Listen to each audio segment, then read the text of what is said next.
San Cesáreo de Arles. Obispo. 470 a 543. Memoria libre. 27 de agosto. Cuando él nace, agoniza el imperio de Occidente.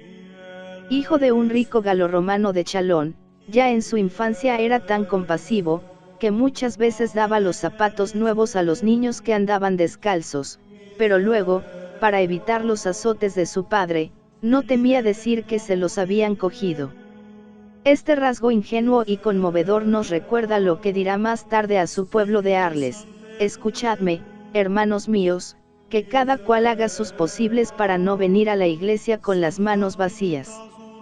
El que pueda, que traiga ropa nueva para vestir a los pobres; el que no pueda, que traiga al menos sus vestidos viejos. Por lo que a mí se refiere, me acuso con dolor de que más de una vez se me apelillaron las túnicas que debiera haber dado a los indigentes, y mucho temo que Dios las presente en testimonio contra mí en el último día. Cesáreo reconocía, tal vez con las exageraciones de la humildad, que en su juventud fue un hombre sin esperanzas, que caminaba irreflexivamente por las sendas escabrosas de los placeres, corriendo con ciega presunción a los precipicios de la felicidad mundana. Pronto, sin embargo, su ánimo grave y generoso empezó a hastiarse de ensueños y vanidades. Llevado de aquellas tendencias ascéticas que habían germinado en muchos espíritus ante la desaparición de un imperio milenario, abandonó su patrimonio, desapareció de la ciudad y fue a buscar un refugio en el más famoso de los monasterios galos, el que San Honorato había fundado un siglo antes en la isla de Lerins. La costa soleada y dorada de Canas y Montecarlo no había sido profanada aún por caravanas bulliciosas de ociosos invernantes, y Lerins era todavía, en medio de las olas, un remanso de paz. Cesáreo encontró allí un paraíso, fecundada por un trabajo perseverante; la isla se había convertido en el más risueño de los jardines. Frente a las habitaciones de los monjes florecían los lirios y las madreselves, junto a los repollos y los guisantes; más lejos, la viña se abrazaba a los olmos y los manzanos, y al oro de la playa se mezclaba el oro de la espiga. Pero el novicio de Chalón se deleitaba, sobre todo, pensando en los grandes hombres que la habían poblado, en Honorato, en Lupou, en Vicente, en Fausto, prelados insignes, sutiles teólogos, rígidos ascetas y defensores de la fe. Los macizos rocosos que aparecían más allá del golfo le impresionaban menos que aquellas grandezas morales. «Oh isla afortunada», exclamará cuando más tarde la vuelva a ver desde la costa: aunque pequeña y humilde, has producido montañas innumerables que se levantan hasta el cielo. Entre los doctores de Lerins, Cesáreo recogía muy particularmente las lecciones graves del obispo de Ritz, Fausto, que acababa de ilustrar la iglesia de Galie. Ante la calma absoluta del mar, escuchaba su voz grave, que le invitaba a poner su vida en armonía con la naturaleza. ¿De qué te sirve habitar en este lugar silencioso, si sufres en tu interior la tormenta de las pasiones?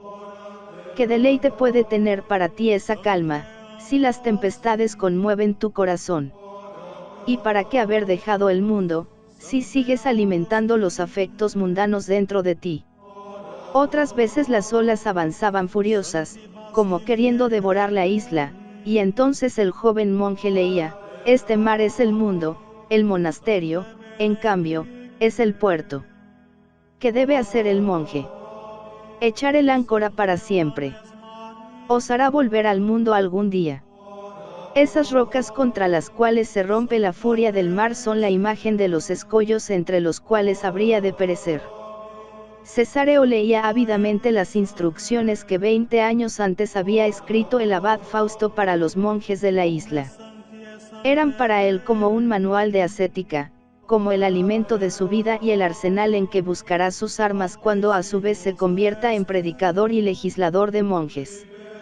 Y al mismo tiempo que leía, meditaba, trabajaba, luchaba contra las pasiones, se esforzaba por conquistar las altas torres de la perfección, porque, como decía el maestro, el monasterio no debe ser considerado como un hogar de reposo, en que se puede dormir pacíficamente, sino como un campo apto para todos los ejercicios del combate espiritual, pues el enemigo es tanto más terrible cuanto que vive en el interior del hombre, se le puede vencer, pero no conseguir de él una tregua. Y en otra parte, la voz grave del abad le repetía esta sentencia, que le hacía temblar: el monasterio es el lugar más propicio para avanzar en la perfección, pero es también el más a propósito para condenarse, si no se llega a él para vivir en la vida perfecta. Más vale un cristiano de vida ordinaria en el siglo que un monje relajado en el claustro. Nombrado administrador de los bienes del monasterio, Cesáreo recordaba constantemente aquellas palabras del maestro de la ascesis lerinense: un monje debe fijar por límite de sus deseos lo necesario. De nada sirve haber renunciado a los bienes propios, si no nos libramos de la codicia de los demás bienes. En consecuencia, era un administrador severo e incorruptible. Prevenía las necesidades y las remediaba con toda solicitud, pero cuando alguno le pedía una cosa sin necesitarla, se la negaba sin temor a las críticas de los descontentos.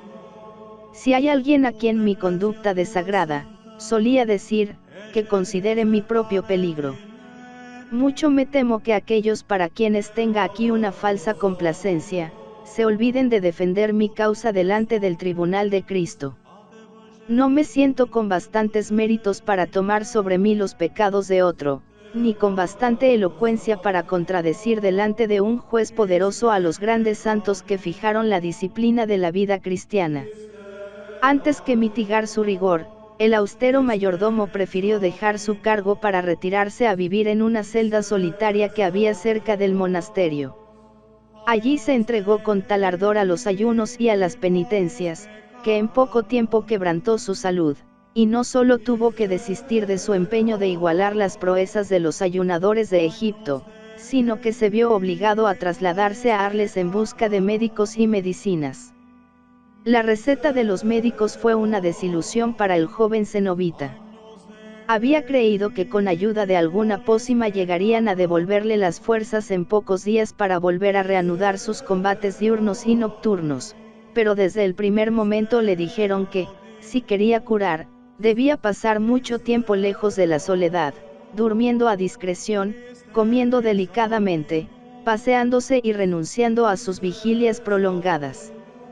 Pensó al principio que era preferible morir en el campo antes que cometer aquello que él consideraba como una prevaricación, pero sus buenos amigos le decidieron a someterse con docilidad. Para buscar alguna distracción, empezó a estudiar las letras latinas, que hasta entonces le habían preocupado muy poco. Un retórico africano, llamado Pomerio, que entonces residía en Arles componiendo libros místicos y gramaticales, se ofreció a introducirle en las brillantes mansiones de la literatura clásica. Pero el tímido discípulo se llenaba de inquietud ante las sonrientes figuras de la mitología. Las diosas del Olimpo turbaban sus sueños y una noche vio a Horacio en la figura de un dragón que se enroscaba furioso alrededor de su cuerpo. Desde entonces no volvió a abrir un solo libro profano. Sus maestros eran Eugenio de León, Orígenes, San Ambrosio, y, sobre todo, San Egastén. Esta ruptura con el mundo pagano fue perjudicial para su vida. Será escritor, pero sin el arte de dominar su pluma, sin la ciencia de desarrollar el pensamiento, sin la habilidad que sirve para perfilar la frase y darle elegancia y armonía. Un poco más de retórica le hubiera dado un puesto distinguido entre los últimos oradores de la decadencia romana. Cesáreo era un rigorista en materia de estudios, como antes lo había sido en la ascesis y en la administración. Su ideal, tratándose de estilo, era no tener ninguno. La vida era demasiado corta, y en aquellos días de catástrofes sociales todo el tiempo le parecía poco para poder malgastarlo en flores de palabras, como su amigo Enodio de Pavía. Lo que importa, pensaba, es salvar la esencia de la moral evangélica, la sabiduría de la ley canónica, la obra paciente de 5 siglos de cristianismo. Y a eso consagró él todos sus esfuerzos. Nombrado obispo de Arles en 513, Fue uno de los fundadores de la Sociedad Nueva. Con gravedad episcopal y con rigidez de monje, pero siempre con prudencia, escribió, predicó, recordó a los fieles la moral cristiana, promulgó estatutos en los concilios, ordenó reglas para monjes, amplió la legislación canónica e impuso la disciplina eclesiástica. Durante más de 30 años se presenta a los reinos occidentales como el hombre de la ley. Respetado por Teodorico el Grande, favorecido por los reyes francos, admirado por los mismos monarcas visigodos, no quiso, sin embargo, poner su ministerio sacerdotal al servicio de la política, ni mendigar de la política apoyos o recomendaciones. No faltan en torno suyo grandes acontecimientos, pero él trata de moderar sus consecuencias en el orden religioso desde la atalaya del santuario, siendo siempre, como dice su biógrafo, piadoso entre los bárbaros y pacífico en medio de las guerras. Fue ante todo, según la expresión de un contemporáneo suyo, el hombre que encena la regla de la disciplina con la palabra y con el ejemplo. Empujado por su mismo instinto al estudio de las cuestiones espirituales, logró formarse, combinando las escuelas de los maestros de Lerins y de San Egastén, un ideal de la vida cristiana, en que el espíritu disciplinado y grave de los primeros se armonizó con el ardor comunicativo y la misericordia del segundo. Sus esfuerzos para realizar este ideal en medio de la sociedad cristiana, escribiendo sus sabios estatutos y sus admoniciones populares, comentando las normas de la ética delante de los pueblos, de los obispos y de los monjes, comunicando a la concisión, siempre espinosa del precepto, la elocuencia de la práctica y la dulzura de la piedad, juntando con la firmeza de la voluntad el sentido de la medida, le dieron un puesto eminente entre los organizadores y maestros espirituales de la Iglesia Galicana. Su influencia pasará al otro lado de los Pirineos, y San Isidoro no dudará en reproducir un siglo más tarde las sabias disposiciones del obispo arelatense.